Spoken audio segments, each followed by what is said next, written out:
Good morning mga mommies! It's me again, Mommy Rachel. Samahan nyo kaming magpagupit ngayong araw na to. Let's visit a Filipino-owned kids and gent salon. Yes, you heard it right. Kabayan ang may-ari ng salon na ito. And they are dedicated to serve those kids on spectrum and those with special needs. Amazing, right? This is the very first time after a very long time na magpapagupit si Kuya Paul sa barbershop or sa salon. So we are very excited. Ayan. They are located at 8th Street, Udmeta. They are the Happy Clippers Kids and Gent Salon. And we are here already.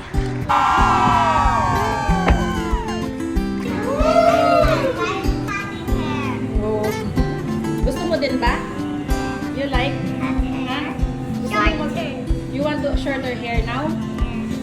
Sabi mo ayaw mo. Anong pangalan ni Kuya? Paul. Very good sa Paul.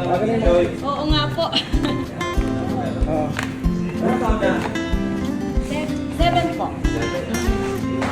Here's their place, diba? Napaka-welcoming and very attractive sa mga kids, especially sa ating mga awesome kids, especially to those na may fear sa mga barbershop, sa hair trimming, ayan. Habang kinukondisyon pa si Kuya Paul, so nagpresenta na si Mikay na siya na muna ang mauna. So, ayan, nauna na siyang magpagupit.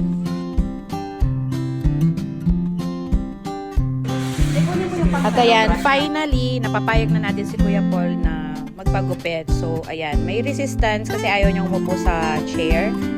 Pero no force, ayan, pumayag na din siya. Ayan, for the longest time na ako lang ang naggugupit sa kanya sa bahay. Sariling sikap tayo. Ngayon, graduate na tayo, paunti-unti. Nadala na natin siya sa barbershop and pumayag na din siya na ibang tao ang manggugupit sa kanya. So, ang galing lang ni Kuya at naging niya yung trust ni Kuya Paul.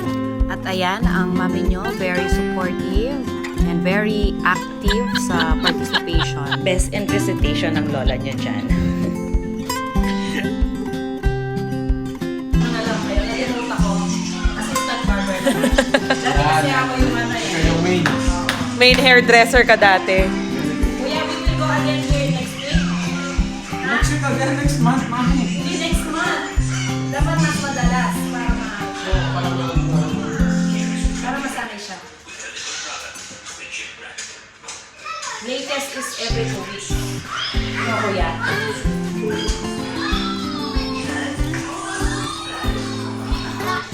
Good job.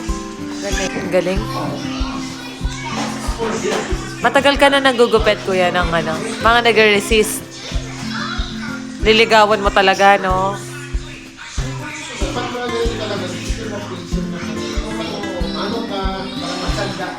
Oo.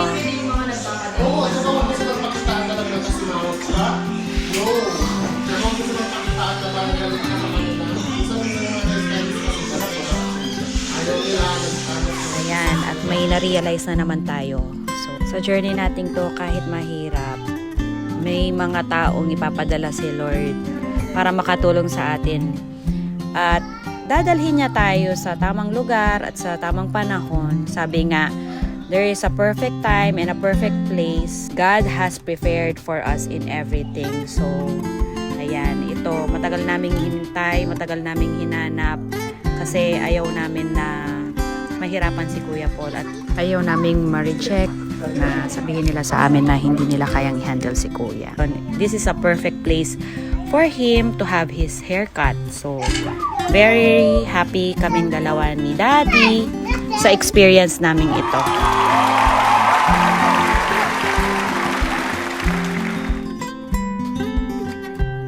At kitang-kita naman siguro sa aking aura na relax ako and super happy and enjoy kami talaga sa place na to. Very satisfied. Come and visit them at Udmeta. Ayan, pwede din mag-relax ang mga daddy, tito, and kuya and other siblings. Di ko na videohan yung other side ng salon nila where they are doing the services for the gents. May treatment and massage room sila. Ayan. Ito ang price list nila.